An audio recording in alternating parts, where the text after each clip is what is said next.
Hey guys, so it's the end of May, so it's time for my May wrap-up.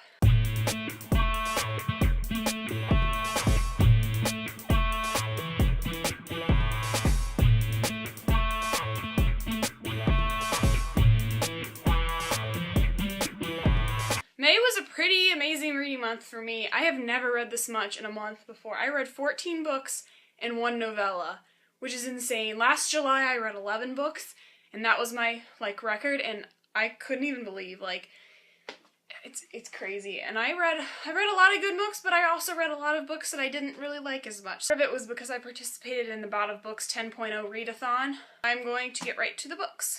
The first book I read in the month of May was Emerald Green by Kirsten Gier. I started this at the end of April, but I finished it in May. This is the third book in the Ruby Red trilogy. I'm not going to tell you too much about this book because I'll spoil the other ones, but basically it's about this girl named Gwen, and she has a time travel gene, and so she travels through time, and it's all these crazy things with the past, and it's really good. This was by far my favorite out of the series.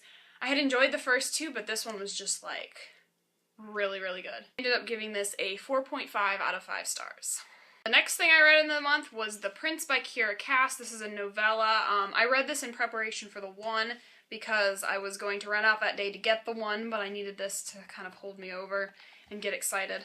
I didn't actually rate this, or I don't think I even put it out as for my Goodreads, but it was really good.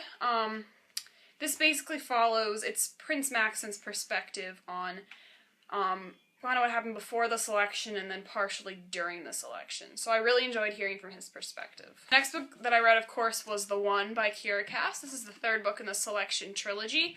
I think this one was my favorite of the trilogy. The first one, it's a kind of a close between this and the first one. It was really good. If you don't know what this is about, it's basically like The Bachelor, kind of, in a dystopian world where all these girls are competing for a hand in marriage with the prince, and this was the conclusion. It was a good conclusion. I was really satisfied with it, and I gave this a full 5 out of 5 stars. Okay, and the next book I read was Maybe One Day by Melissa Cantor. This book follows two girls, Olivia and Zoe, and Olivia is diagnosed with leukemia, and it's basically just about their friendship and how, they cope with this diagnosis and everything. There was a little bit of romance, but it wasn't too overpowering. I would definitely highly recommend this, especially if you like The Fault in Our Stars, because it kind of had that similar feel, because it's about cancer. I'm on Goodreads, and I only have one Goodreads friend who's actually read this, last I checked, and I think more people should read this, so I would definitely highly, highly recommend this book. I gave it a 5 out of 5 stars. The next book I read in May was Rebel Belle by Rachel Hawkins. And this one's been floating around BookTube a lot. I gave into the hype. I didn't initially want to read this badly, but hype always gets me in the end. This one was actually, I really, really enjoyed it. This is about a girl named Harper who lives she's like a Southern belle. She's up for homecoming queen and everything. And then one night at the homecoming dance, she gets passed on powers to protect this guy that she doesn't like, and stuff ensues. I really liked it. Read like a contemporary, but it was had a paranormal feel to it. I ended up really enjoying this. I enjoyed it a lot more than I thought I was going to. And I ended up giving this a 4 to 4.5 out of 5 stars. And the next book I read, which was also the first book I read in the Bout of Books 10.0 readathon, was Desires of the Dead by Kimberly Durding. This is the second book in the Body Finder series. This one wasn't as good as the first one. Basically, this series is about a girl who is able to sense dead bodies.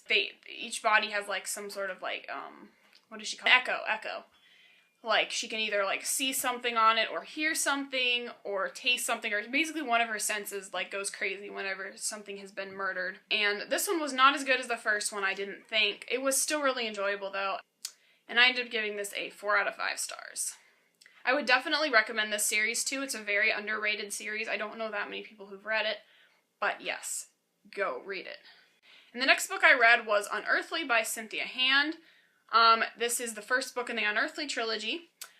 This book was about a girl named Clara who's part angel, and she finds out, because each of these part angels have a purpose in their life, the reason that they're put on Earth basically, and she sees that her purpose is to save this boy. It was really surprisingly good. I've never read an angel book. I mean, I guess unless you count the Mortal Instruments, but I really, really enjoyed this, actually, and I gave this a 4 out of 5 stars. Okay, and the next book I read was How to Love by Katie Cotugno. This book is about two characters who they fall in love. They're in high school, I think, and then they get separated, and then they re-find each other and then fall in love again, basically, and it's told in alternating points of view, so there's like before and after chapters. I really thought this was a cool concept. I was really, really excited to read this, but unfortunately, it really kind of fell flat for me.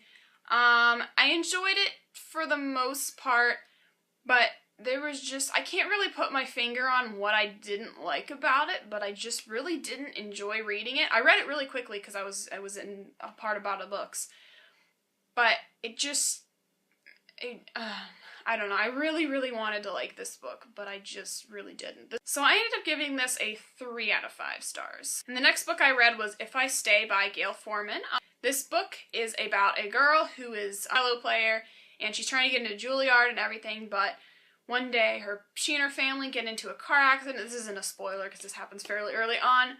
They get into a car accident, and she's the only one that lives, and she's in like a coma, but she can kind of like see everything around her, so like she can see the people in her life coming to visit her, and she has to make the decision if she wants to fight to stay or if she wants to just die, you know, like with the rest of her family, because if she wakes up she's gonna have no family and everything.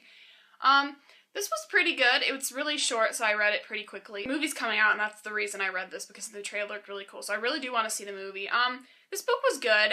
It wasn't like amazing, I wasn't completely blown away by it, but it was an enjoyable read, and I would definitely recommend it if you like these kind of stories. And I gave this a 4 out of 5 stars. And the next book I read was What Happened to Goodbye by Sarah Dess, and this was the last book I read for the readathon, so all of these, I read 5 total for the readathon, and I only have one Sarah Dessen book that I have not read. This one was really good. It wasn't as good as some of hers, but it was enjoyable. I read it pretty quickly. It's pretty big, I guess, but this story follows a girl named McLean, yes, and her dad is like an owner. He's like a restaurant kind of owner. He goes around the country, so she moves around a lot. It's like family drama because her parents were divorced, and have a great relationship with her mother, and it was really good. The romance was really cute, and I ended up giving this a 4 out of 5 stars.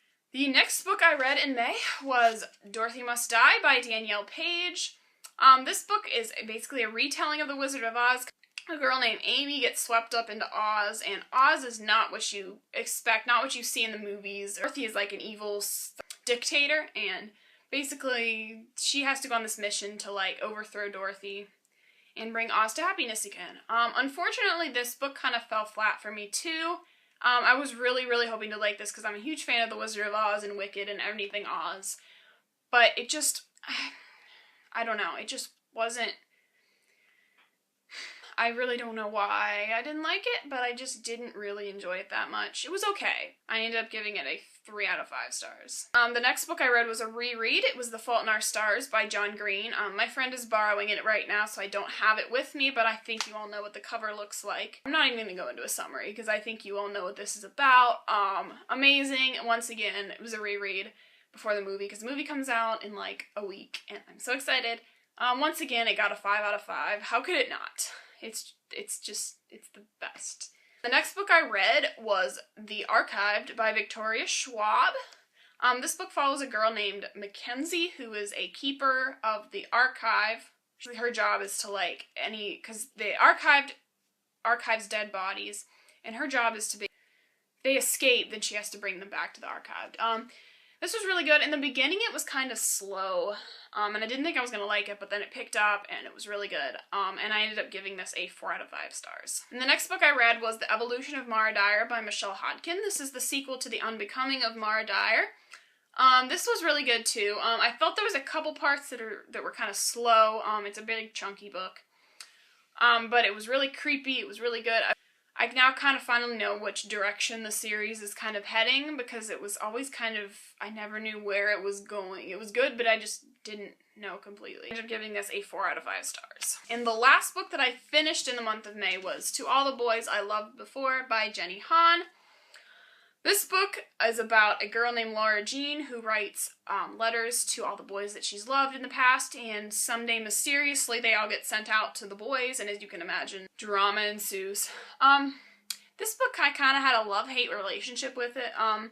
In the beginning, see, I thought this was going to focus more on, like, each of the boys and the letters that they get, but it didn't really, it only focused on a couple of them. And at the beginning, I really hated the main character. She was just, I don't know, she was just being really immature and really annoying. And I was, like, about to put it down. But then it picked up at the end, and it was actually really good in the end. And so I ended up giving this a 4 out of 5 stars. And also, I think I'm going to just mention this. I am currently reading City of Heavenly Fire. I am that far in. It's really good so far, but I'll talk more about it in my June wrap-up, but I thought I would just show you that I'm reading this currently. So those are all the books that I read in May. Don't forget to like, comment, and subscribe, and I will see you again next time. Goodbye!